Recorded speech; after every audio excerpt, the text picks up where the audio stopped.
àwọn èèyàn Iran wọ́n ti kó lórí ẹ̀sìn Islam, wọ́n ti padà sí ìṣẹ̀ṣe wọn, wọ́n ti padà sí àṣà wọn.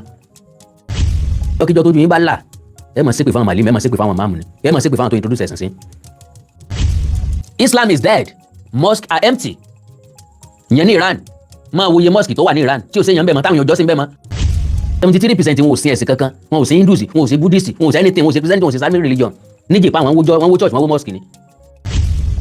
sẹ́yìn Muslim nìkan lè wà láàrin wa ni, tó bá jẹ́ yín Muslim nìkan lè fẹ́ ṣe, lè fẹ́ ṣẹgbẹ́, ẹ̀ẹ́dẹ́gbẹ́ ṣe lọ́tọ̀ náà.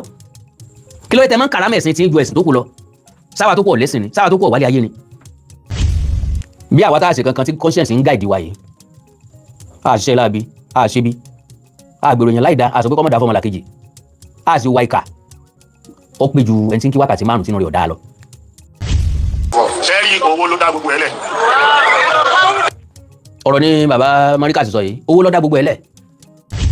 kí wá ló dé tọ́lọ́ máa fẹ́ràn àwọn èèyàn kan tó máa kórìíra àwọn èèyàn kan? bóòlù èèyàn mẹ́wàá ó sì wà ní chọ́ọ̀chì tí ó dá fẹ́yàn méjì tí ò ní dá fẹ́yàn mẹ́jọ. àwọn olórí burúkú kan bẹ lórílẹ̀‐èdè Nàìjíríà, wọ́n pé Palestine làwọn ń sọ̀pọ́ọ̀tì, Israel làwọn ń sọ̀pọ́ọ̀tì. àwọn olórí burúkú ẹran ìbá gbogbo. Yorùbá Parapọ̀ TV ẹ máa gbọ́ ẹ máa wò ó, ẹ subscribe síbẹ̀, ẹ like ẹ, bó bá ṣe ń lọ àwa ò ní jákẹ́tì yín ó di sí o.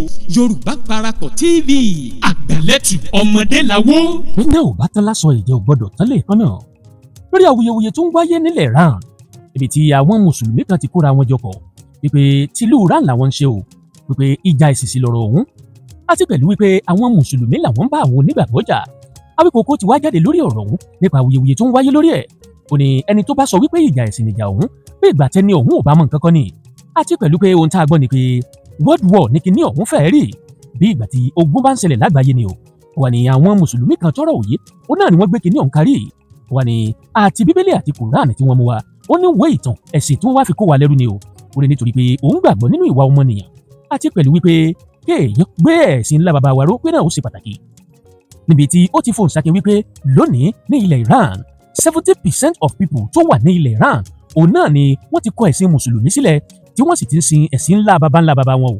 Ó wà ní ẹ̀rí báyìí bí ìlú Iran bá lè fi ẹ̀sìn mùsùlùmí sílẹ̀ tí wọ́n ń sin ẹ̀sìn ńlá baba wọn, ó ló túmọ̀ sí wípé ẹ̀sìn àbáláyé tí Ọlọ́run rán fi rán orílẹ̀-èdè kọ̀ọ̀kan àti sí àwọn ẹ̀yà kọ̀ọ̀kan ó yàtọ̀.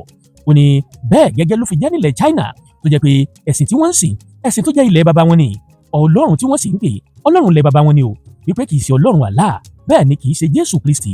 Ó wà ní tó bá jẹ́ ẹ̀sìn tiwa gan là ń sìn, orílẹ̀-èdè yìí ò bá ti dáa jù bẹ́ẹ̀ lọ.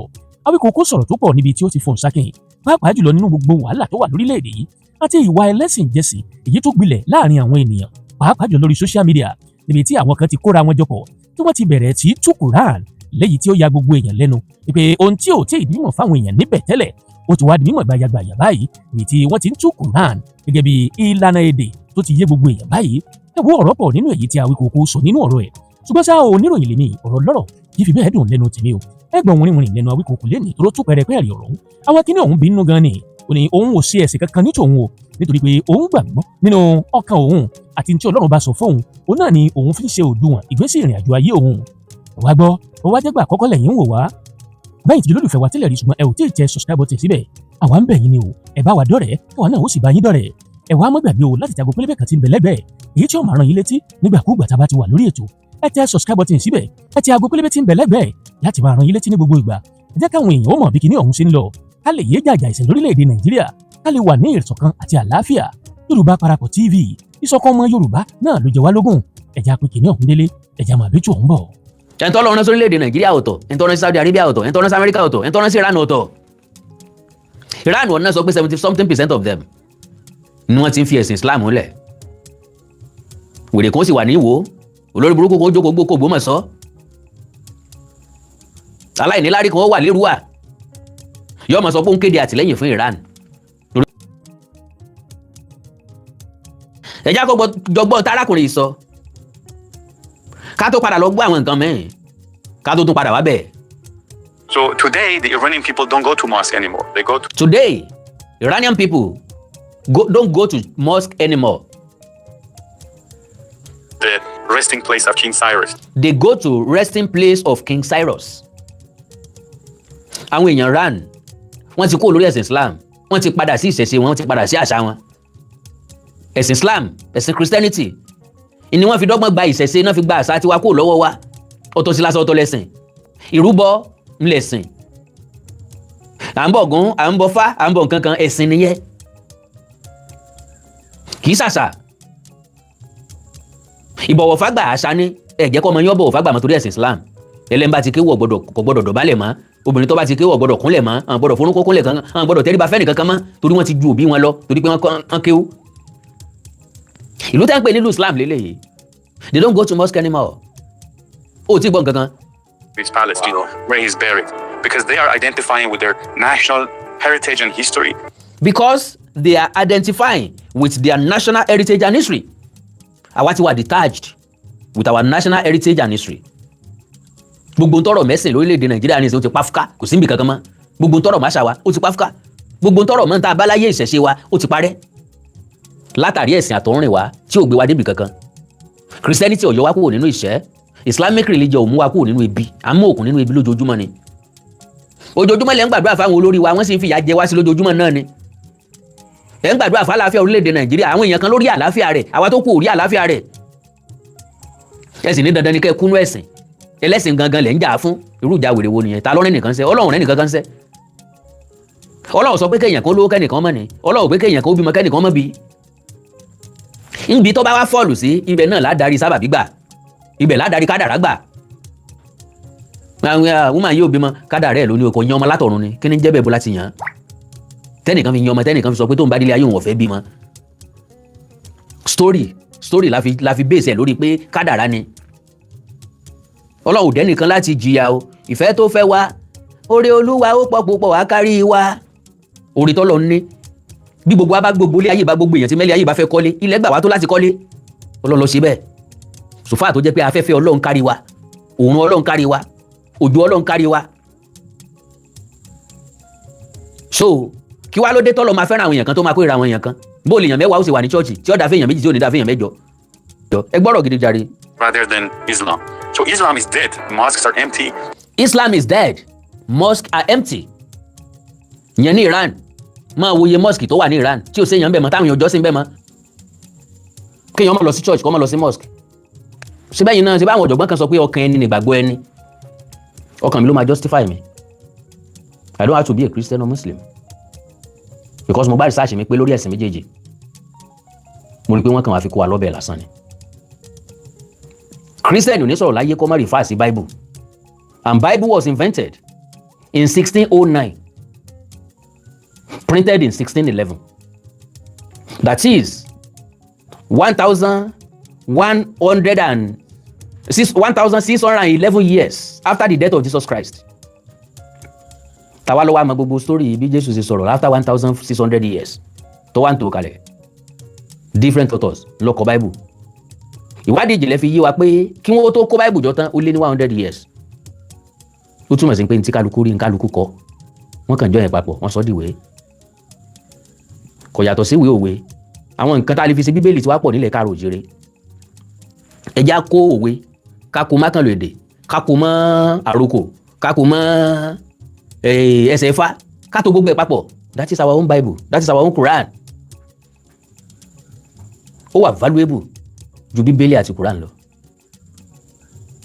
Ìbátún gbèsè ayé wa ṣe ju bí ẹ̀sìn ṣe ń dájà lé láàrin wa lọ. Mo tó bá ti ju conscience sílẹ̀ tó fi conscience tó fi ohun kan míì lékè conscience tó fi material lè yóò bo conscience ẹ̀ lójú ni kò ní jẹ́. Ẹ̀sìn lẹ fi bo conscience lójú. Conscience ilé náà. So aṣọ owó di Ọlọ́run. Ìjọ tí ẹ̀sìn ò gbọ́ tí ò rí báyìí tá àgbẹ̀sìn kankan rí kankan. Bàbá Amẹ́ríkà ló sọ̀rọ̀ yìí. Ńjọ́ tẹ́sìn ò tí ò rí báyìí tá àgbẹ̀sìn kankan. Ẹ ti gbẹ̀sìn kankan nísìnyí. Imam tí ń sọ̀rọ̀ lẹ́ẹ̀kan ó gbẹ̀sìn àgbàsórí alákatakítí ẹ̀sìn nírú wọn. Wọ́n ìṣẹ̀lẹ̀ ẹ̀sìn gidi o. Ayé lálàáfíà. Ayé lálàáfíà. Báwọn èèyàn bá pàtẹ síta kò ní dúró ń bẹ̀ ọ tí yóò sọ yẹn tí òun sọ tó ń ṣe ní ẹ bá débẹ̀ ó mú yóò sì fowó ẹ̀ síbẹ̀. Ẹ̀sìn ò tí ì dé ńgbà náà ìṣesí àwọn baba ńlá baba wa nù. Wọ́n bá kó àgbọn sínú àgbọn tàbí wọ́n lé àgbọn sínú ọpọ́n àbí wọ́n kọ́ gẹ̀dẹ̀ nínú ọpọ́n àbí wọ́n lé ẹ̀fọ́ bẹ̀ òkúta ni wọ́n fi sàmì iye tí wọ́n tà á. Kò sẹ́ni tí ó jí ẹni tí ó rà ó fowó bẹ̀ wọ́n ti mọ iye tí wọ́n ń tà á. O ò nílò láti jókòó sí sẹ́ni tí ó kówó rẹ̀ ń bẹ̀. nígbà tí ẹ̀rí ọkàn ṣiṣẹ́ nìyẹn kì í ṣe ìgbà tá a ti fi ẹ̀sìn borí ẹ̀rí ọkàn. Nínú ẹ̀sìn kínní olè ń bẹ́ńbẹ́, nínú ẹ̀sìn kejì olè ń bẹ́ńbẹ́. Àbí wọ́n fẹ́ kan Jésù má gbélébù, wọ́n ní olè apá ọ̀tún olè apá òsì, ó túmọ̀ sí pé wọ́n ti ń jalè.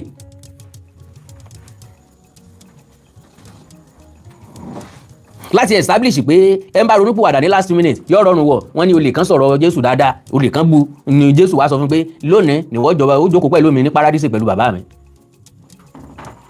Torí rẹ̀ nìwọ náà sí lé paradíṣe ń lé ọ̀run rere máa lè. Amẹ́ríkà ti kúrò nínú ayé wọ́n ti lọ ẹ̀yìn òṣùpá. China ti kúrò nínú ayé wọ́n ti kúrò nínú heart tower wọ́n ti lọ́nu Mars.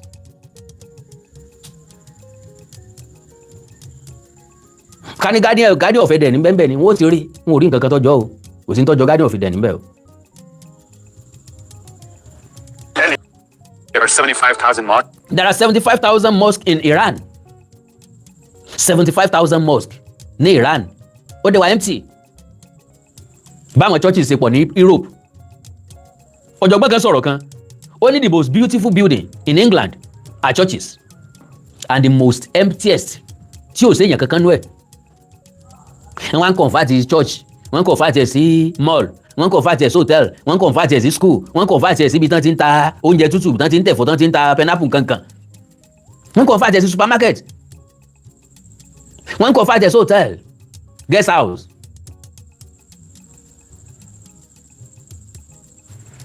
In Iran, 50,000 are closed because of no attendance. And I can't. Out of 75,000 mosques, 50,000 are closed because of no attendance. And I can tell you, 80%, no, 90% of Iranians. 90% of the Iranians, they hate Islam now because Islam. They hate Islam now because Islam robbed them of everything. Bó ṣe rob àwa náà ní everything.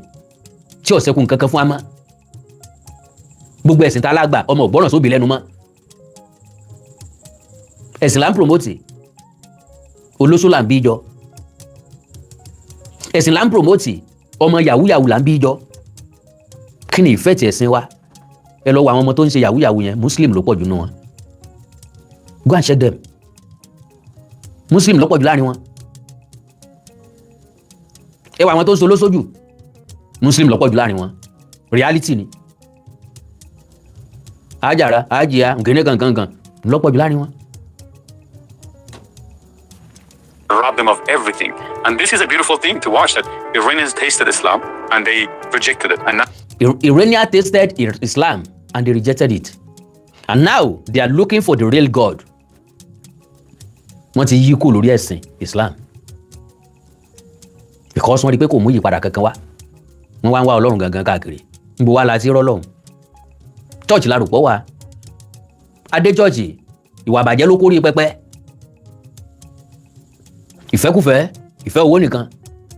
Ká dáwó gbá ká dáwó àwò tí lè fi sú. Pélé mọ́ ní wàásù.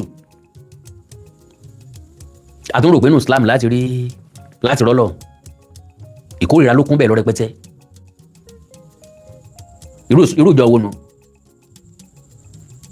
Àlìmọ́njèrè lẹ̀ build, ẹ máa build wọn jù. Gbogbo àwọn nǹkan wọ̀nyí ní pé wá sákíyèsí. Mi wá ń béèrè wípé ṣé kò sí gómìnà nípínlẹ̀ Ọ̀yọ́ ni? Ṣé kò sáàrẹ lórí ipò lórílẹ̀-èdè Nàìjíríà? Débi tí ìmáàmù kan tí ó sì máa ṣe bí ẹni fẹ́ dà lóru tá sì máa wòran. Ìkànnì wo ń jò ní lóun káwọn ọlọ́pàá ti ẹ̀sìn ti ẹjọ́. A sọ̀rọ̀ ṣàkàṣàkà, agbóyàn ṣàkàṣàkà lórúkọ ẹ̀sìn. Kọlọ títí ni. Ọba wọn dá. Tí mo ní mo fún lọ́dún kan pé yóò jò tán bí àbẹ́là lórí social media. Ǹjẹ́ gbúrò wọn mọ́ lórí social media? Wọ́n ti parẹ́ bí iṣó. Wọ́n wọlé bí ẹ̀kan òjò. Wọ́n parẹ́ bí òṣùmàrè. Wọ́n fẹ́ lọ bí kùrukùru. Wọ́n lọ̀rá mọ́lẹ̀. Àgbúrò wọn mọ́. Gbogbo fúlẹ́ńgé wọn lórí social media. Ó parẹ́ pátápátá. Ntí mo sọ́ngbà náà tẹ́ bá gbàgbé. Mo ní irú kábíyèsí bẹ́ẹ̀.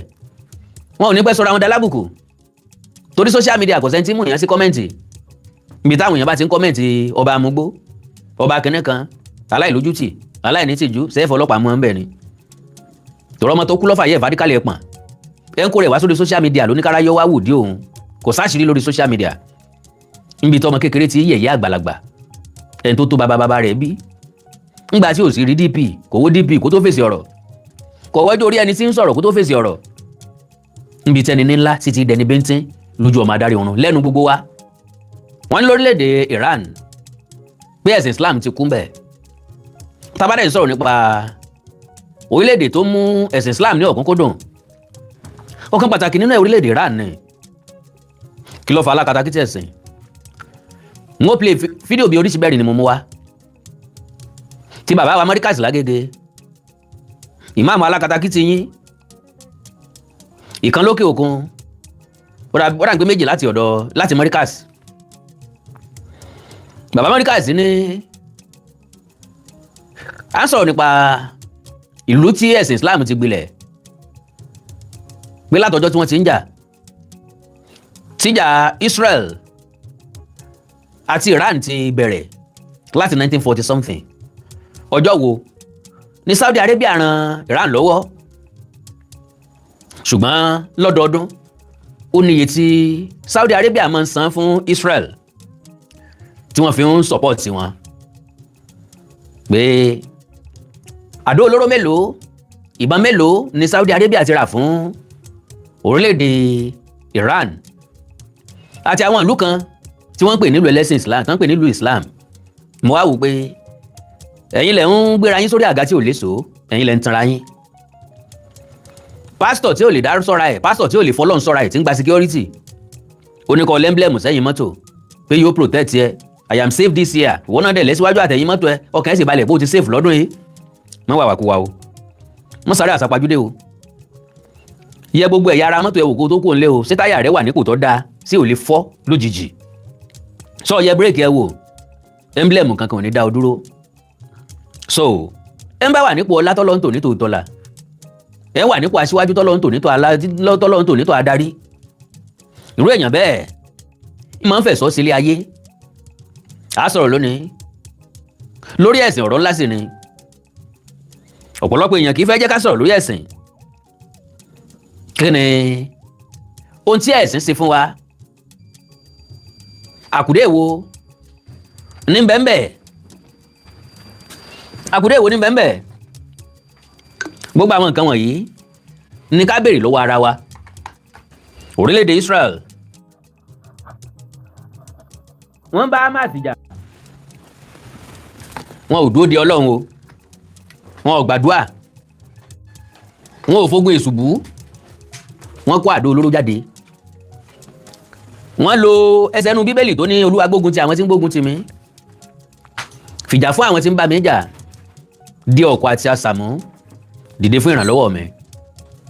so gbogbo ẹ̀yin tẹ́ ń wọlé ẹ bá mi share program yẹn torí Ọlọ́run. àwọn olórí burúkú kan bẹ lórílẹ̀‐èdè Nàìjíríà wọ́n pé Palestine làwọn ń sọ̀pọ́ọ̀tì Israel làwọn ń sọ̀pọ́ọ̀tì àwọn olórí burúkú ẹran ọ̀bẹ gbogbo agilí ti ń gbéyàwó aláǹgbá ń fọmọ́ fọ́kọ labalábá níbo ń bá débẹ̀ àjòfàsọyà lòun ó jò ẹ béèrè lọ́wọ́ olórí burúkú ságilí ti lọ́ba tán ní àbálàǹgbá ó ṣe jọra wọn ó ṣe bára wọn mú òkú tí ì ṣe tẹ́ ní ọjọ́ tọ̀fọ̀ ẹ̀ńtọ́ lọ́run sórílẹ̀-èdè Nàìjíríà ọ̀tọ̀ ẹ̀ńtọ́ rán sí Saudi Arabia ọ̀tọ̀ ẹ̀ńtọ́ rán sí Amẹ́ríkà ọ̀tọ̀ ẹ̀ńtọ́ rán sí Iran ọ̀tọ̀.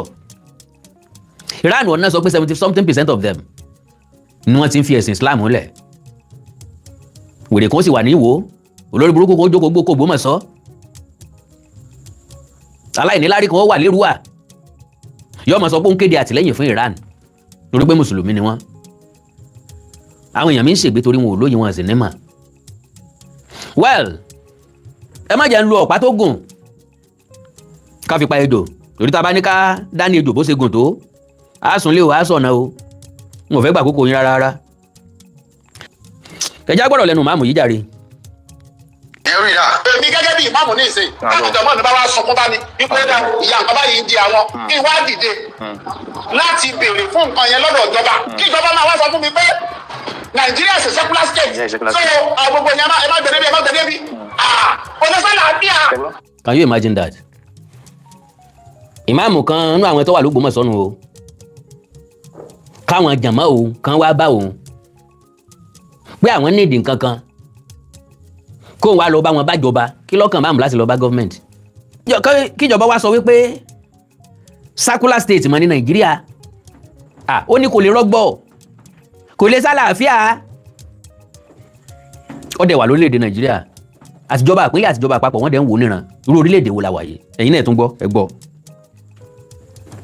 ẹ̀yin rí ra bí ìmáàmù ní ìsìn táwọn ìjọba ní bá wá sọkún bá mi wípé ìyá nǹkan báyìí ń di àwọn kí wá dìde láti béèrè fún nǹkan yẹn lọ́dọ̀ ìjọba kí ìjọba máa wá sọ fún mi pé Nàìjíríà ṣe secular state so gbogbo yẹn ẹ má gbẹdẹ bí kò lè sálàáfíà. Can you imagine? Kò lè sálàáfíà. Now in tó ń fọkàn sí ni pé Islam nìkan náà gbọ́dọ̀ pay attention sí, and again gbogbo nǹkan tí Islam bá ń fẹ́ ni government gbọ́dọ̀ máa ṣe. Ó bá ẹ̀sìn kejì lára mu o, kò bá ẹ̀sìn míì lára mu o, ó tẹ́ wọn lọ́rùn kò tẹ́ wọn lọ́rùn o, wọ́n gbọ́dọ̀ máa respond sí Islam. Ṣé Islam nìkan ló wà ní government ni? Ṣé Muslim nìkan ló wà ní government? Ẹkún Islam tó ń sun yìí, ẹkún ẹ̀sìn tó ń sun yìí, ẹkún àwọn jàmáà tó ń sun yìí, kí ni problem jàmáà àti government? Wo gangan ni jàmáà? So nìkan ló ní jàmáà. Ẹ ti rí pé kọ́kọ́rọ́ orí àwọn èèyàn kan ti sọnù. Kì í ṣe ìfẹ́ ẹ̀sìn ni irú àwọn eléyìí ní o. Àkọ́kọ́, wọ́n ń wáriwo social media. Ẹlẹ́ẹ̀kejì, wọ́n ń wá recognition. Àwọn alákatakítì tí wọ́n máa gbówó fún wọn. Ẹlẹ́ẹ̀kẹta, wọ́n ń wá sympathy lórí ẹ̀sìn wọn, gbogbo àwọn tí bá ti ń sin ẹ̀sìn wọn. Gbogbo ilé ògbéràn káàrò òjìrè débi kan. N ta fi máa ń béèrè lọ́wọ́ ara wa ń gbà mí nù pé sọ́mọ ọkọ lélẹ̀ àbọ̀ máa lè. Tó fi fọkàn sí pé gọ́ọ̀mẹ̀ntì gbọ́dọ̀ pay attention sí wọ. Àwọn jàmáà rẹ̀ ò ní gbà, àwọn wo ni wèrè jàmáà tó kójọ. Because ó ń sọ̀rọ̀ ní ìsìn ó ń dùn mọ́ lẹ́nu, gọ́ọ̀mẹ̀ntì dẹ̀ ń wò ó. Torí pé wà ní kọ̀rọ̀ kan, ó ń sọ̀kò sí gbòòrò. Meanwhile àwọn ọ̀rọ̀ tí ń sọ yìí, ó ní effect because majority àwọn èèyàn ló máa ka ọ̀rọ̀ ẹ̀kún, ló máa gbọ́rọ̀ ẹ̀ gbọ́. Ní ọ̀fẹ́ máa fọ̀rọ̀ ẹ̀ ṣe wa wò. Ẹ wo bóyá ń sọ̀rọ̀ with boldness. Àwọn jàmáà wọn ò ní gbà. Ẹjọ́ parí ọ̀rọ̀ ẹ̀kẹ́ gbọ́ bí tó parí ẹ̀ sí. Adẹ́gbẹ̀ ìjáàbọ̀ wa ni no ká má sọ. Adẹ́gbẹ̀ nìkan no Nigeria is a secular state. Àwọn tó ń bóyin lẹ́yìn náà ló dé fìlà. Ká má sọ. Mo rò kó ṣe é nìsín. Gbogbo nǹkan yẹn ò ní ṣe déédéé. Kí ló dé tí òfin ní ṣe déédéé? Kò sẹ́ni tó sọ pé kẹ́ má lo niqab, kẹ́ má lo hijab pẹ̀lú ẹ̀sìn nínú ẹ̀sìn. Èmi ò lè jẹ́ lecturer school tàbí dean school tàbí registrar school kí n gba ẹni tó lo niqab wọlé láyà institution. I swear to Almighty God. Mi ìdẹ̀lẹ̀ dá school lẹ̀ kéèyàn kan lò jáàbò wá bẹ̀. Yá, ilé ìwé fún ilé ìwé, ilé ẹ̀sìn fún ilé ẹ̀sìn. Niqab ìjáàbò ní nǹkan kan ṣe, kò change kankan nínú ìgbésí ayé wa. Àwọn tí wọ́n ń lò gan kò ní nǹkan kan ṣe nínú ìgbésí ayé wọn. Àkàtàkìtì ẹ̀sìn ni wọ́n ń pè lẹ́yìn. Ìran àwo leléyìí. Ṣé ìran gidi ni àbí ìran burúkú? Ẹ gbọ́ wájú dẹ̀. Àfíà. Ẹ máa gbọ́ o. Àwọn jàmáà tèmi ò ní gbà. Àwọn jàmáà mi ní. Àwọn jàmáà tiẹ̀ ò ní gbà. Alákatakítì ni wọ́n ń pè lẹ́yìn. Ta ló rán jàmáà ẹ̀ ń sẹ́? Ta ń dá jàmáà rẹ̀ mọ̀? Àwọn jàmáà rẹ̀ ò lè kó ọ lè kọjá Ògbómọ̀ṣọ́ torí Ògbómọ̀ṣọ́ ló ti jẹ̀ máàmù. Ìmáàmù méjì gan ló tún wà l'Ógbómọ̀ṣọ́ báyìí nísìn. Àwọn jàmáà rẹ̀ wá ni ò ní gbà. Kí ni pàtì jàmáà rẹ̀ fúnjọba? Kí láǹfààní ìwà àti jàmáà rẹ̀ fúnjọba? Kí láǹfààní ìwà àti jàmáà rẹ̀ fún ìlú? Sójú kó o pèrún lọ́jọ́ Jímọ̀ lọ ni? Sójú kó o lead ìrun ní mọ́ṣáláṣí lọ ni? Mọ́ṣáláṣí ṣe wà interpreted sílùú. Ìwọ kọ́ ni local government chairman. Ìwọ kọ́ ni councillor wọ́ọ̀dù. Ìwọ kọ́ ni chairman local government. O sí lára àwọn member of house of o sínú àwọn member tó wà nílé ìgbìmọ̀ aṣòfin nípínlẹ̀. O yìí sọ ọmọ ilé ìgbìmọ̀ aṣojú ṣòfin, wọn ò sì yàn ọ́ ní senator. Kí wá ní pàtì ẹ fúnjọba? Kí ni iṣẹ́ rẹ fúnjọba? Adé lọ kí Jímọ̀ lásìkò Jímọ̀. Adé kí Jímọ̀ lásìkò Jímọ̀. Kí ẹ wá sọ pé no o gbọ́dọ̀ wá supervise exam yẹn lásìkò báyìí. Kan yóò ẹ máa gbọ́ ẹranko nínú àwọn èèyàn lásìkò tán ṣẹ̀sáàmù lọ́wọ́. Kí supervisor kó wá lóun fẹ́ lọ kírun kó kú omi tó ti ń supervise. Ẹgbọ́n ti ń sọ yìí. Supervise exam báwo? Supervise exam lásìkò Jímọ̀. Can you imagine that? Supervise exam báwo lásìkò Jímọ̀? Ọkùnrin sáàdì bí ẹni pọ́ kàwé. Ọ̀tọ̀ ní kéèyàn kàwé, ọ̀tọ̀ ní kéèyàn ọkọ̀ pọlọ. Mo kí ló Ògbómọ̀ṣọ́ o. Pẹ̀ dí mẹ́fìt láti fi réèyàn báyìí jẹ́ máàmù. Mo dẹ̀ kí kábíyèsí Ṣọ̀ún Ògbómọ̀ṣọ́ pé ẹ̀kọ́ akínṣe láti yọ́kù ní máàmù láti fẹ́ lòmí ìjẹ́ máàmù. Àwọn ilé ọ̀dà lóru ni wọ́n ní túnlùṣe o.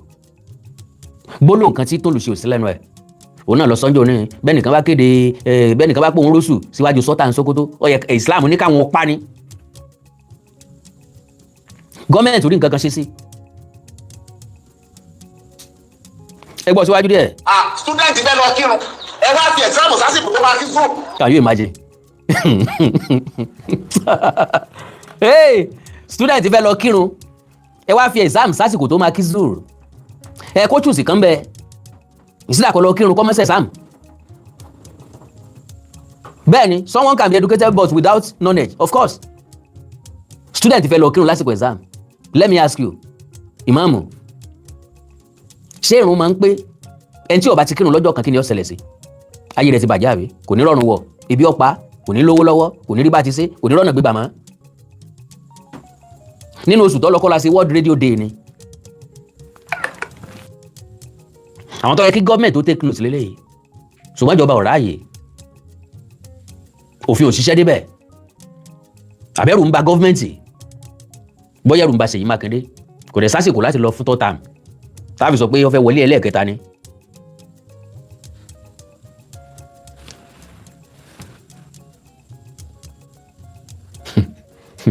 àwọn kan ti ń ṣépè fúnra wọn bẹ̀. now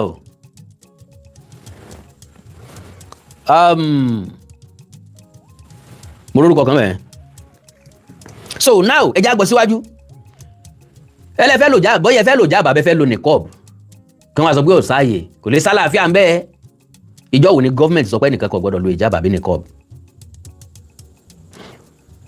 ìjọba ò gbọ́dọ̀ fààyè gbà nínú exam hall a dẹ̀ sọ pé fáwọn religion school like Christianity school ìyẹn kan ò gbọ́dọ̀ lò jáàbù lọ́bẹ̀ wọn ò gbọ́dọ̀ gbà á Christianity ló máa ń gba gbogbo nǹkan mọ́ra Christianity ló welcome everything Christianity ní kankan kún Christianity ló nígbàgbọ́ pé Ọlọ́run kan náà lájọ́ ń sìn Muslim ò nígbàgbọ́ bẹ́ẹ̀ wọ́n á jẹ́ kó yé pé Ọlọ́run àwọn yàtọ̀ so sọ̀rọ̀ wà lílé sọ nígboro ẹnu yìí kéèyàn sọ wípé torí pé exam bọ́ sásìkò irun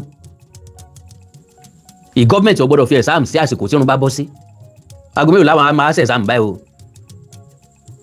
now like I said ìṣẹ̀lẹ̀ kan ṣẹlẹ̀ nígbà tá a fẹ́ tá a ṣe World Radio Day nínú ọdún yìí àwọn ẹgbẹ́ sọ̀rọ̀sọ̀rọ̀ tá à ń pera wa ní ambrod bí ambrod bá ń bẹ ń bí kan máa tẹ́tí gbọ́ mi ìṣẹ̀lẹ̀ tó ṣẹlẹ̀ lọ́jọ́ náà kan máa jẹ̀wé ọ̀ wáyé mọ́ from America God bless you sir God bless you ma kí ni tó ṣẹlẹ̀ a ti ń ṣe program lọ ọjọ́ Friday ní program ń bọ́ sí mo kàn déédéé ráwọn èèyàn tán jáde wọn náà fẹ́ lọ kírun mu nílùú nonsense wò lélẹ̀ à ń ṣe World Radio Day sẹ́yìn Muslim nìkan lè wà láàrin wa ni tó bá jẹ́ yín Muslim nìkan lè fẹ́ ṣe lè fẹ́ ṣẹgbẹ́ ẹ̀ẹ́dẹ́gbẹ́ ṣe lọ́tọ̀ náà kí ló dé tẹ́ máa ń kàrámẹ̀ ẹ̀sìn tí ń ju ẹ̀sìn tó kù lọ sáwà tó kù ọ̀ lẹ́sìn ni sáwà tó kù ọ̀ wálé ayé ni the best way you can live your life ò ní pé kẹ́ ẹ kóra yín sọ́tọ̀ nínú gbogbo nǹkan kẹ́ ẹ máa dá nǹkan yín ṣe whatever tó bá ti rọ̀ mọ́ gbogbo wa kán má jẹ́ kí irú ẹ̀ wáyé mọ́ láyé tá yóò fi parẹ́ à ń ṣe program lọ́wọ́ ẹ dá dúró mo ní tó bá jẹ́ ibi tí nǹkan ti dáa ni àwa tó kọ yẹ ká jáde bẹ́ẹ̀ ká máa bá ti wà lọ ni èmi ò bá ń parí program lóòótọ́ tí mo fi kóra mi kúrò bẹ́ẹ̀ because mo rí pé nonsense ni èmi bá fẹ́ kírun lè yọ kúrò láàrin wa kò ní kó gbọ́dọ̀ stop program ká máa dá ètò dúró dè yín torí pé fẹ́ lọ kírun wọn lọmọ mi wọn á ní wọn fẹ́ ṣe program wọn ṣe graduation bí kan wọn láwọn kan fẹ́ lọ kírun náà so òun lọ jẹ́ kíru eléyìí kó máa ṣẹnu yọ́bọ̀yọ́bọ̀. ẹ fi sásìkò tó fẹ́ kí á sì ó máa fẹ́ ti rún ẹ̀ ọmọ yẹn wá sọ fún mi pé sáà ẹ bá wa àjọsìn timetable yẹn. àbáyé ọmọ fẹ́ bàjẹ́ ni àbúrò ọmọ fẹ́ burú dànù tí ó fi sọ fún school pé kí wọ́n adjust timetable torí pé òun fẹ́ kírun àbí ó fẹ́ jèrè ni. irú adjustment wo nu n tí school authority gbọ́dọ̀ sọ fún ni pé kó mú kan ní exam tàbí irun lọ kírun kó fẹ́ẹ̀lì kọ́ọ̀sì eléyìí ilé ayé ẹ̀ lọ́bọ̀ wà. ẹni tí ó bá kírun kan wọn ni wọ́n fẹ́ kí pa wọ́n fẹ́ kí mọ́ mi ó túmọ̀ sí pé grace wà ẹ̀yin lẹ mú bẹ́ẹ̀ ẹ̀yin lẹ múlẹ̀ ayé yín bẹ́ẹ̀ Ọlọ́run ọ̀kan nípa fẹ́ nìkan láti kírun fún 5 hours tàbí 5 times per day inú ẹ̀sìn tí ilẹ̀ ti yọ jáde more than 73% ní China ní ọmọ Christianity ní ọmọ Islamic religion ìwádìí gbé jáde pé 1.3% ní Christianity tó wà ní China òye dẹ̀ yé mi pé àwọn àjèjì ni wọ́n 0.53% ní Islam ní Muslim tó wà ní China òye yé mi pé àlejò ni wọ́n ìsọmọ China wọ́n ìsì Chinese 73% wọn ò sin ẹ̀sìn kankan wọn ò sin Hindus wọn ò sin Buddhist wọn ò sin anything wọn ò sin Christianity wọn ò sin Islamic religion níjẹ̀ pa àwọn wọ́n wó church wọ́n wó mosque ni economically they are far better than most Muslim countries gbogbo àwọn tó gbẹ́sìn lérí nù yín wọ́n wà restricted to many things majority wọn ló jẹ́ wípé inú ọmọ bíi lábẹ́lẹ̀ ṣùgbọ́n kò ní lè sọ́ta. nǹkan mélòó ni muslim nàìjíríà ni wọ́n ti invent ẹ dárúkọ nǹkan kan lórúkọ islam tẹ́ ẹ ti invent.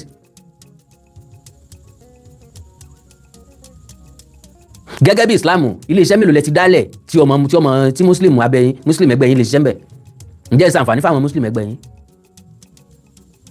ránù tẹ́ pé ilẹ̀ mùsùlùmí lélẹ̀ yìí wọ́n ní 90% wọn ò ṣe islam mọ́. ẹ̀yin ò preach nǹkan àlàáfíà rí ẹ̀ preach nǹkan amáyédẹrùn rí àfi kẹ́ ẹ máa preach hijab àfi kẹ́ ẹ máa sọ̀rọ̀ nípa hijab niqab. ẹ wá jó ògèdè gèlè ilé yín ó dàbí ẹrù òṣùká gan ọ̀gbọ́dọ̀ tó bẹ́ẹ̀ míyàn bá di adúrú ẹrù sórí kí wá ẹrù tí ó tún wá gbélé ńkọ́ ẹrù méjì nìyẹn náà. There has never been any Christianity country láyé ní country yìí Christianity country ni kò tí ì sí jákèjádò àgbáyé lónìí. ẹ̀yin muslim náà lè máa ń wẹ́ni kúnra torí ọ̀tẹ̀ tẹ́ ṣe torí ìjàmbá tẹ́ ṣe torí ìdàlúrú tẹ́ ṣe torí ìgbésùnmọ̀mí tẹ́ ṣe torí ìjọ àdólóró tẹ́ ṣe torí ìjà tẹ́ ṣe torí ogun tẹ́ jà. àwọn alaka ilẹ̀ Yorùbá ni ò ti yẹ kálákátá kí ẹ̀sìn kan kó dìde rárá ó wà very very unfortunate. wọ́n fẹ́ erase gbogbo tó jẹ́ culture wọ́n fẹ́ erase ẹ̀ kúrò.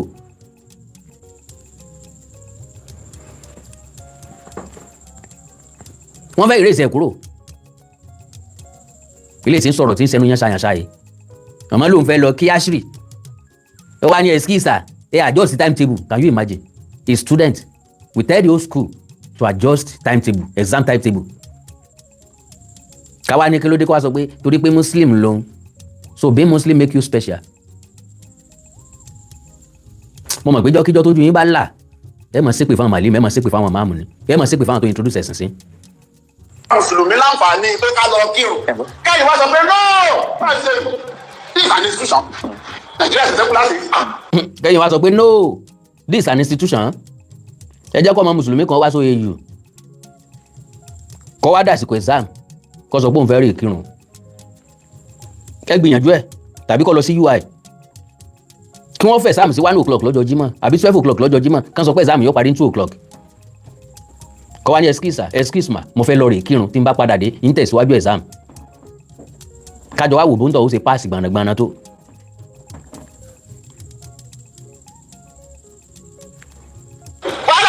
wàhálà máa wà. Can you imagine wàhálà máa wà does that make sense?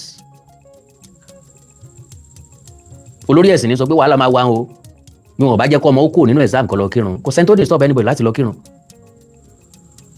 bọ́yọ̀ ti sáré parí exam ẹ kásìkò kírun tó tàbó fẹlẹ́ tó kù lẹ̀ sọ wàhálà bàbá ń gbá bọ́ọ̀lù ńgbà kékeré a máa ń fọlọ́ ń sọ́lé kí lè léyìn túmọ̀ sí ni pé bàbá múra wá mẹ́rin àbí mẹ́ta ta ni ó sì kípa ò sí ànífìyàn kankan bẹ̀ kò ní sí kípa gbogbo alámà jẹ́ player a sọ pa fọlọ́ ń sọ́lé gbogbo alámà máa defend the post wa irú ọmọ muslim bẹ́ẹ̀ lè fọlọ́ ń sọ́lé lásìkò exam kó fi gbàgbọ́ ẹ̀ sínú ọlọ́run pé ìdánwò tí mo fẹ́ ṣe o mo máa pass ẹ̀ mo ṣe mi ò ṣe ọlọ́run Allah máa bá mi parí ìyókù ṣùgbọ́n mo fẹ́ lọ sìn bí mosque mo ń lọ bí mo fẹ́ lọ jọ́sìn fọ́lọ́ ni ẹ máa try ẹ̀ wò gọ́ọ̀mẹ̀ntì ò lè torí muslim tó fi ṣe tí gọ́ọ̀mẹ̀ntì bá gbìyànjú láti torí muslim tó fi ṣe wọ́n ó torí christian àtàrí oníṣẹ̀ṣẹ̀ náà tó fi ṣe. so bẹ́ẹ̀ ó gbà gbé jésù délé yín o bẹ́ẹ̀ ó gbà gbé tábà ń kọrin gbà jíǹde lákàmọ́ yílé káàkiri náà ni kò sẹ́ni tí fọ́ọ̀sì ẹnìkan láti wá ṣẹ̀sìn. ìyẹn ló jẹ́ pé irú máàmù yìí tàbí irú máàmù yìí kí ni gọ́ọ̀mẹ̀ntì ń wò nípa rẹ̀ òfin òpíkè àbí òfin ọ̀sán kankan pa àbí kọ́ máa bá lọ bẹ́ẹ̀ àbí mélòó ọ̀rọ̀ ló ti sọ tó lè dàlúrú mélòó ẹ̀ láǹfààní àti rí débi táti ẹ̀ sọ̀rọ̀ ń parẹ́ tàbí gbé jáde tàbí jẹ́ kẹ́ ẹ gbọ́ kò sí ní tọ́ ẹ̀kọ́ jẹ́ jàgídíjàgan nú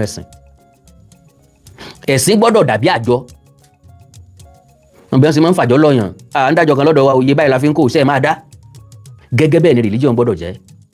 so now ẹ já padà sọ́dọ̀ bàbá wọn ní káàsì lágége ẹ jẹ́ n kọ́kọ́ play kékeré yìí ná. ìjọ tó gun Israel àti Arab ti ṣẹlẹ̀ láti 1948 ìbọn wo ni Saudi dá fún Lárúbáwá jọ. Lárúbáwá ẹ̀yà ní jẹ́ Lárúbáwá ẹ̀sìn kọ́. bí àwọn European countries ṣe wà ní àwọn tí wọ́n pè ní Lárúbáwá ṣe wà. àwọn tí èdè wọn súnmọ́ra wọn, ẹ̀sìn wọn súnmọ́ra wọn, ìwà àti ìṣe wọn súnmọ́ra wọn. bí ìran Yorùbá ṣe wà náà làwọn tí wọ́n pè ní Lárúbáwá wà. kò sí Lárúbáwá nínú ọmọ Yorùbá, kò sí Lárúbáwá nínú ọmọ Nàìjíríà. ẹ̀yin ni tí yóò tó yín tẹ yọjú náà lọ sí àṣà aláṣà, èdè elédè, ẹ̀sìn ẹlẹ́sìn. kò sí Lárúbáwá nínú wa. because nínú ìran Yorùbá Ìgbómìnà dá dúró lọ́tọ̀, èdè wọn wà unique. Ìjẹ̀ṣà dá dúró lọ́tọ̀, èdè wọn wà unique. Oǹdó Ẹ̀gìn dá dúró lọ́tọ̀, èdè wọn wà unique la jẹ́. Ọ̀wọ̀, Àkókó, Ifẹ̀, Ìjẹ̀ṣà, Ẹ̀gbá, Ìjẹ̀bú, Yewa, Àwórì, bẹ́ẹ̀ wọ́n ní èdè tó wà unique. Inú ìran Yorùbá náà dẹ̀ ni wọ́n wà. Gẹ́gẹ́ bẹ́ẹ̀ Lárúbáwá ṣe wà. ń fún ó ní iye grant tí ó ń san fún Israel tó ń gbé nínú bọ́jẹ̀tì Israel lọ́dọọdún lọ́wọ́ alọ́mọ́. Ó níye tí Saudi Arabia ń gbé nínú bọ́jẹ̀tì Israel. Bàbá Imam yìí ǹjẹ́ ẹ sọ fáwọn jàmọ́ yín pé ó ní tí bọ́ Israel fi ń san fún Saudi Arabia padà? Àbí Saudi kankan dédé ṣe sàárà fún Israel lọ́dọọdún, kan dédé gbé bọ́jẹ̀tì wọn lọ́dọọdún ni? Kò ní tí Israel ń tà fún wọn, tán gbowó ẹ̀, tán sanwó ẹ̀, tán sanwó ẹ̀ díẹ̀díẹ̀ fún wọn lọ́dọọdún. Kò ní àdéhùn wọn, kò ní nǹkan tí wọ́n ṣe fúnra wọn. Kò sẹ́ni tọ́lọ́ ń dá nítorí ẹnì kankan, kò sẹ́ni tó wáyé nítorí ẹnì kankan, kò sẹ́ni tó torí ẹnì kankan sórí, kò dẹ̀ sẹ́ni tó sórí ọ̀fẹ́ rí, including Saudi Arabia. Bí Saudi Arabia bá fẹ́ sóore kan sọ pé òkè o, àwa la originate Islam o, ẹ jẹ́ gbogbo ẹni tó bá ti jẹ́ mùsùlùmí ọmọ wa Mẹ́kà lọ́fẹ̀ẹ́. Kàn máa fi kówó jọ, kàn máa fi pawó, kàn máa fi rí ìṣòwò. Ẹ jẹ́ kàn sọ bẹ́ẹ̀ pé wọn gbogbo mùsùlùmí tó bá ti pé iye ọdún báyìí, ẹ jẹ́ kàn máa wá sí Mẹ́kà lọ́fẹ̀ẹ́. Tàbí báwọn tó kù bá ti struggle láti wá, àwọn tó bá ti dàgbà tó yẹ ọdún báyìí, ẹ jẹ́ kí wọ́n wá, kàn láǹfààní àti wá lọ́fẹ̀ẹ́. Wọ́n bá ti lè sanwó flight wọn, kàn wá wo sàrí ànábì, kàn wá wo Madina, kàn wá wo Kaaba. Kí ló yẹ tí ò lè rí bẹ́ẹ̀? Ó yẹ kó lè rí bẹ́ẹ̀. Ìkànnì àbí àti Muslim lónìí owó lẹ̀ ń wá, àti Christian owó lẹ̀ ń wá. Àwọn àfọ oníjàlá bí òdédé pọ̀, kò sẹ́ni tí ó dédé kọ́ sí àfáà àti ìbáṣepọ̀ fẹ́ fi ṣiṣẹ́ ṣe. Bàbá wa fi sí àfáà ṣiṣẹ́ ṣe, kí la máa ṣe gangan? Ká sọ pé ń gbàdúrà fún yàn. Èèyàn mélòó ní gbàdúrà fún yàn l'Amẹ́ríkà káyé wọn tó dáa? Gbogbo ọmọ Nàìjíríà tí ń bẹ l'Amẹ́ríkà lónìí, wọ́n ti lọ ibi iṣẹ́, wọ́n ti dé, àwọn kan múra ibi iṣẹ́ lọ́wọ́. Kò sẹ́ni tí ń sùn tẹ̀tẹ̀rẹ̀ lórílẹ̀-èdè Amẹ́ríkà. Kò sẹ́ni tí ń sùn tẹ̀tẹ̀rẹ̀ ní UK tí ọmọ wa expect pé miracle kankan máa sọ̀kalẹ̀ látọ̀run wá. Wọ́n wá ní okúnlẹ̀ káwọn gbàdúrà fún káyé rẹ̀ ó lè bá a dá. Wọ́n ní okúnlẹ̀ káwọn gbàdúrà fún kọjá rẹ̀ ó lè bá a máa tà. Wọ́n ní okúnlẹ̀ káwọn gbàdúrà fún kó lè rí físà ìlú òyìnbó gbà. Wọ́n ní okúnlẹ̀ káwọn gbàdúrà fún kó lè rí kí ìrànlọ́wọ́ lè dìde. Wọ́n ní okúnlẹ̀ káwọn gbàdúrà fún kẹ́gbọ́n rẹ̀ tí ń bẹ lábúrọ̀dù ó lè rántí ẹ̀. Ṣiṣẹ́ náà nu. Àfi ká wà lọ́kàn. Àmọ́ ìwà lọ́kàn wa, Ọlọ́run ó ní tó ń bá fẹ́ ni, òun ó ṣe wá lọ́kàn. Káyọ̀ imagine. Ẹ jẹ́ ká mú àwọn nǹkan kan jáde táwọn olórí ẹ̀sìn fi máa ń kó yín lọ́bẹ̀ jẹ. Ọlọ́run ní ìwà lọ́kàn tó ń bá fẹ́ ni. Kí l'Ọlọ́run fẹ́ gbà nínú ká yapa síra wa? The answer is nothing. Ọlọ́run ò bí mẹ́nìkan ò bí. Ọlọ́run ò náwó, Ọlọ́run ò fẹ́yàwó, Ọlọ́run ò lẹ́rú, kò rán èèyàn kankan ṣẹ́. Ṣùgbọ́n àwọn tó jó lórí ẹ̀sìn, wọ́n gbá research pẹ̀lú gullibility àwọn èèyàn láti exploit wọn. Wọ́n máa sọ̀rọ̀ bí ẹni pé àwọn àtọ́lọ́run jọ jókòó sọ̀rọ̀. Pray for Congo, kí ló ṣẹlẹ̀ ní Congo? Bí ẹni pé àwọn àtọ́lọ́run jọ ń sọ̀rọ̀. Pásítọ̀ mi ò gbójú sókè báyìí, bí prophet dẹni. The Lord has just spoken to me now. Ẹ bèrè lọ wèrè. Bó l'Ọlọ́run ṣe bá sọ̀rọ̀? Ṣé lórí fóònù ni? Àbọ̀gbọ́ sétí? Wọ́n parọ́ ju kò ó lọ. Ọlọ́run bẹ́ẹ̀ nìkan kan sọ̀rọ̀. Bọ́lọ́run bá báyàn sọ̀rọ̀, mo fẹ́ gbóhùn Ọlọ́run fúnra mi. Kọ́lọ́run bí mi náà sọ̀rọ̀. Pé wọ́n máa tóògì ń gbà wọ́n gbọ́ yìí, jẹ́ ń bá ọ sọ̀rọ̀ fúnra mi kó lè mọ̀ pé lóòótọ́ ni mò ń bá wọn sọ̀rọ̀. God doesn't speak with anybody. Majority wọ́n guess. Ó dẹ̀ accurate. Àmọ́ ẹ̀ níyẹ̀ tẹ̀ nígbò ẹnu yóò máa ṣe pa ara wọn. Torí ẹ̀ náà la ṣe dá yín kí diversity yẹn lè wà kẹ́lẹ̀ celebrate unity in diversity. Ẹ gẹ́ra ọjọ́. Kò sí ní tí ń jẹ́ pé Ọlọ́run dá wa kí diversity lè wà ká lè celebrate unity in diversity. Gbogbo àwọn nǹkan yàn kọ́ lọ́hùn. àwa la interpret ẹ̀ gbábẹ́ lọ torí pa àti mọ̀ pé àtọ̀tún àtòsí nílé ayé gbogbo tó bá ti dá láìdá tiẹ̀ eléyìí tó bá ti dá kò sọ̀rọ̀ ńbẹ̀ eléyìí tí ó bá ti dá á times ẹ̀ mọ́ nǹkan kan á rò papọ̀ mọ́ nǹkan kan á lọ mọ́ nǹkan kan á yí mọ́ nǹkan kan á dàpọ̀ mọ́ nǹkan kan Ọlọ́run ló máa sọ fún pé kẹ́ ẹ lè celebrate unity nínú diversity nígbà wo lọ́lọ́run sọ bẹ́ẹ̀ Ọlọ́run ò kì í ṣe burú kò ń ṣaburú dáadáa ni gbogbo nǹkan tó jẹ́ tọ́lọ́run tọ́rọ̀ mọ́ Ọlọ́run. So tẹ́ bá celebrate unity ẹ celebrate diversity in unity ẹ celebrate unity in diversity. So méjèèjì lẹ́ lò tẹ́ ẹ bá lò méjèèjì tẹ́ ẹ bá lò ayé ò ní rọrùn àwa ẹlẹ́sìn la jẹ́ káyé gbádùn. ó tọrọ bàbá yìí sọ ẹ̀yin ẹlẹ́sìn lè jẹ́ káyé gbádùn bàbá ò fẹ́ sọ pé ẹ̀yin mùsùlùmí lè jẹ́ káyé gbádùn torí pé muslim ni wọ́n kẹ́ ẹ má bàa lẹ́ lóko n ló fi ní ẹ̀yin ẹlẹ́sìn lè jẹ́ káyé gbádùn ẹ yọ islam kúrò ẹ yọ christianity kúrò ẹ jẹ́ kíran yorùbá wà bíran yorùbá ṣe wà á ti jù báyìí lọ á ti ní tí european country fẹ́ mọ wá wò lọ́dọ̀ wa ká ní bá a ṣe bẹ̀rẹ̀ gbèsè ayé wa náà la ṣe ń gbé lọ christianity ló dé gbogbo ẹ̀ dojú islamic religion ló dé gbogbo ẹ̀ dàrú mọ́ra wọn.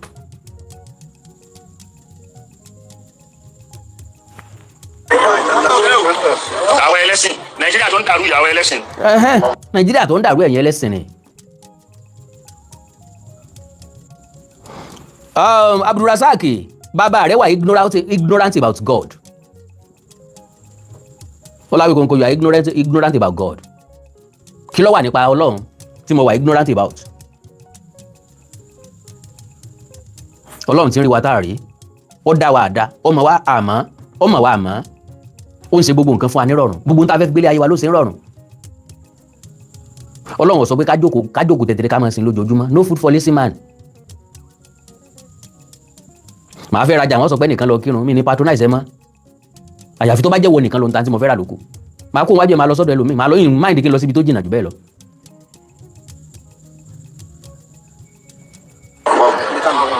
àwa ẹlẹ́sìn tó ó lọ́wọ́ ẹlẹ́sìn èyí tí àwọn bàbá wa ní màá sì gbá wí mo fara mọ́ o àmọ́kẹ́ tó ṣàdúrà àdúrà kan ló kọ́ ọ́n kàn àwọn náà sọ pé májẹ̀mú àdúrà ó wà sọ inú májẹ̀mú àdúrà ní ta kọ́kọ́ tẹ̀lé tọ́lọ́hùn sẹ́ẹ̀rì owó ló dá gbogbo ẹ̀ lẹ̀. ọ̀rọ̀ ni bàbá Marika ti sọ yìí owó ló dá gbogbo ẹ̀ lẹ̀. kò sí morality àwọn bàbá wa Imam Mali wọ́n ṣe kíra wọ́n ṣe wíkan morality in Islam in Sunna mo wà ń bẹ̀ mo wá sọ ń bẹ̀ pé morality conscience ló kọ́kọ́ dànù náà lọ́wọ́ gbogbo wa lọ́dọ̀ gbogbo ẹlẹ́sìn kò sí dọ̀mí rù mọ́ kò sí dọ̀mí rù mọ́ dọ̀mí rù ló wà fòkùdán àwà fàkídú àdọ̀mí dọ̀mí rù yẹn kí a bá ní conscience ni ó máa gáìdì ẹ̀. bí àwa tá a ṣe kankan tí conscience ń gáìdì wa yìí a ṣiṣẹ́ láabi a ṣe bí a gbèrò yẹn láì dá a sọ pé kọ́mọ̀dá fọmọlà kejì a sì wá ìkà ó pé ju ẹni tí ń kí wákàtí 5 tínú rẹ̀ ọ̀dá lọ. agbọ́lá fún materialism ju spiritualism lọ. agbọ́lá fún materialism ju spiritualism lọ. nǹkan ẹyọ kan lè sìn wà fún. àti kàrámì ẹ̀jú bó ṣe wà lọ ntẹ́sìn yẹ kó wà fún ni spiritualism nìkan. ká límìtì ẹ̀ sí ká gbàdúrà ká sì jọ́sìn fọ́lọ́run lásán.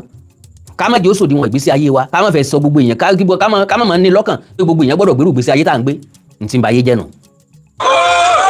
àtẹlẹsìn mùsùlùmí àtẹlẹsìn christian morality tan preach da. reality ni òpònú tó ní mi ìmọ̀ nǹkan kan pọ̀ lọ́hùn olórí ẹ̀sìn ní ń sọ̀rọ̀ yìí morality ten preach da morality ten preach da gbogbo ten preach pé kí káwọn èèyàn mọ̀ sí gángan lẹ́yìn gán sí tíra sàbúrà dáúdà wọn mẹsẹ̀ bí tó ti sọ yóò mọ̀ pàṣẹ rere fún yàn ẹ̀ sì jẹ́ rí ń di rere kó ṣe é a máa kọ láburú fún yàn pé ibi ọ̀dà ẹ má ṣe láburú mọ́ iṣẹ́ ibi àti iṣẹ́ gbogbo láburú àti iṣẹ́ ibi ìlú náà sì ń ṣe ó nífẹ̀ẹ́ àwọn ẹni rere ṣùgbọ́n kò sí nínú wọn ọkàn sọ tí ò lè ṣe pátá.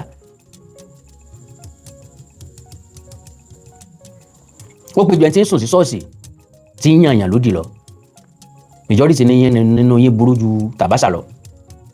ẹnìkan ò ní jí lẹ́rù ẹnìkan ò ní jí lówó. àmọ́ lé ní. Òun gan tó bá dúró tọ́jú ẹ̀ wọ́n rẹ́jì láti gbé. Kò sí conscience mọ́. So àfi kí ilé kéwú àti ilé ẹ̀kọ́ àti mọ́ṣáláṣí àti church ká padà sí rírè conscience, ká padà sí real spiritualism ju materialism lọ. Níjọ́ tá a bá padà bẹ́ẹ̀ a sì rí i pé ìlú ọ̀dà kò nídìí ká ṣe ṣàdúrà. Ẹnu àdúrà tán Ọlọ́run ti ń ṣe èyí tá ń kà ní kọ̀ọ̀kan ni wàláhì làzímù Ọlọ́run yóò gbà fún wa. Ó ṣe ti gbà. gbogbo àdúrà táwọn fojoojúmọ́ gbà kí ló ṣe. Àmọ́ tí ó jẹ́ kí àdúrà ṣiṣẹ́ òun ní sọ́wọ́ wa. Inna Allaha la yughayyiru ma bi qawmin hatta yughayyiru ma bi anfusihim. Nígbà bá yíra padà à ń pariwo change a rò pé Buhari ló máa change wa. Tí kálukú ò bá change lọ́dọ̀ ààrẹ slogan yẹn, tí kálukú ò bá change lọ́wọ́ ààrẹ kò ní rí change kankan. Àbàjẹ́ débẹ̀. Corruption bàjẹ́ débẹ̀. Corruption bẹ̀rẹ̀ láti ilé ẹ̀kọ́, láti church, láti mosque. So a ṣe wá sí tí àwọn èèyàn fi lè yí padà rántí àlùkìyámà. So ní church a preach prosperity. mo wà vindicated. Ṣé kátà nẹ́bí yìí sábà preach yẹn? Èyí tó wá preach bọ́ yẹn. Ànẹ́bí yìí sá ń lajú afọ́jú lóòótọ́. Níjọ́ tó ti kú ló ti gbé lọ. Kò sẹ́ni tó tún lè lámọ́. Àìlè lámọ́ tí wọ́n lè lá làwọn Christian ṣe resort sí à ń kọ́ hospital. À ń lo oògùn, à ń lo kinní. Lórí àwọn onírú mírèkù bá ní. Gbogbo ẹni tó ń pariwo mírèkù lé ní. Ẹni kó lọ hospital. Arọ tí ó lè dìde tó fẹ́ gbé dìde. ìbéèrè tí mo béèrè lọ́wọ́ ẹnìkan nìyẹn.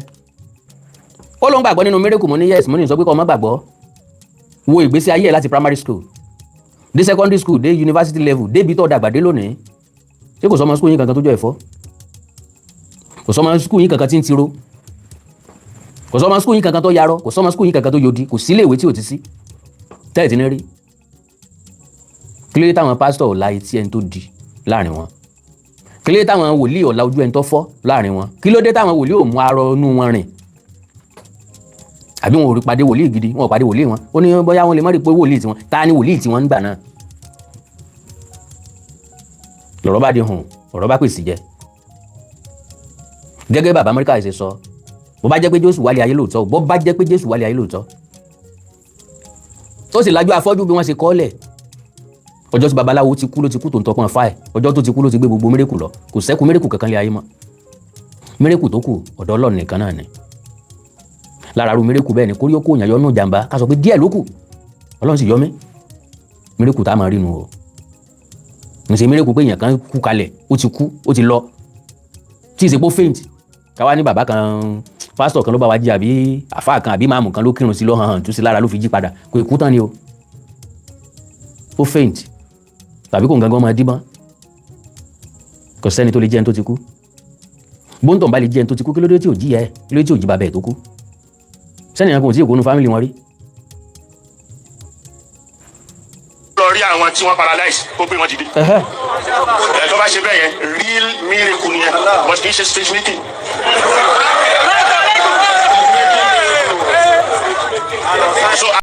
Yorùbá Parapọ̀ TV ẹ máa gbọ́ ẹ máa wò ó ẹ subscribe síbẹ̀ ẹ like ẹ bó bá ṣe ń lọ àwa ò ní jákẹ́tì yín ó di sí o Yorùbá Parapọ̀ TV àgbàlẹ́tù ọmọdé làwọ̀.